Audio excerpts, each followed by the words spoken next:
not. Canadian bites Harry's head off as new report unfolds high security costs for commoner Meghan. Recently, Prince Harry got lambasted again over high security costs for romantic Canada getaways. Prince Harry's personal engagements to Canada cost Canadian taxpayers more than previously estimated. A Canadian media reported that Prince Harry costed taxpayers over $28,000 with his frequent visits to Canada in the early days of his romance with Meghan Markle. Prince Harry was provided with official royal security throughout his life because of his seniority within the royal family. New reports obtained by Canadian media have shown the Duke of Sussex costed taxpayers over £250,000 with his frequent visits to the country in the early stages of his relationship with Meghan Markle. CBC News reporter Elizabeth Thompson reported that Meghan was escorted by Scotland Yard police bodyguard at the Invictus Games opening ceremony in 2017, with Canadian taxpayers bearing the heavy costs. Ms. Thompson said, "Prince Harry has usually for his entire life been surrounded by security. And when he has visited Canada, the RCMP, Royal Canadian Mounted Police, works with the British security to make sure that he stays safe in Canada, but it's cost a lot more than Canadians realise." The documents that were released to CBC News under access to information show that between January 2016 and February 2020, it cost more than $334,000 to sub in an additional cost for the RCMP to supply security for him, and that's above and beyond the salaries of the officers who were assigned to protect him.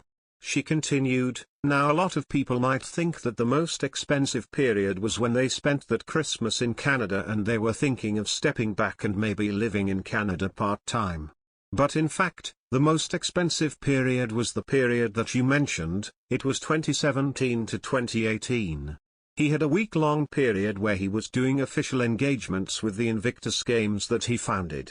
He also appeared every day and gave out some Duke of Edinburgh awards and things like that, but it was also the period where he had started seriously dating Meghan Markle, who was living in Toronto while she was filming the show Suits. So the paparazzi who started hanging out around Meghan Markle's house when it became known that they were sort of dating. They used to see like 6 big black SUVs on this little suburban residential street that she lived on, and in those SUVs were British security but also RCMP. During the Invictus Games opening ceremony, Meghan Markle attended the event alongside her now husband Prince Harry and her best friend Marcus Anderson. Meghan was safeguarded by a royalty protection squad officer who could be seen standing in a stairwell. However, Meghan, who was not yet engaged to Prince Harry and a commoner, was not entitled to taxpayer-funded RCMP.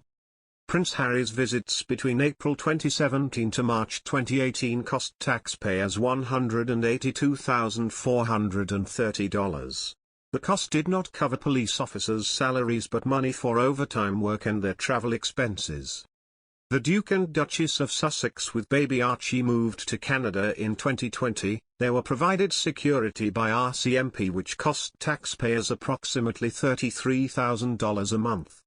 Assistant Commissioner, Commanding Officer Quebec Division, RCMP, Pierre-Yves Bourdieu said that the RCMP has to consider the danger/threats and provide them with protection ahead of any VIP visiting Canada. He said, "They still have a responsibility, because what if something would happen to that very important person in our country? The ripple effect could have a negative reflection on our country and how seriously we are taking the security of these types of individuals that are enjoying the hospitality of our country." Prince Harry and Meghan announced their exit from the royal family on January 18, 2020, and stepped down as active royal members were scraped of their security by the firm. Months have passed since the infamous Megxit. It seems like Prince Harry and Meghan Markle are still having a hard time getting what they want. As a matter of fact, the Sussex pair has become an easy target of mockery and condemnation, especially now that they are away from the other members of the royal family.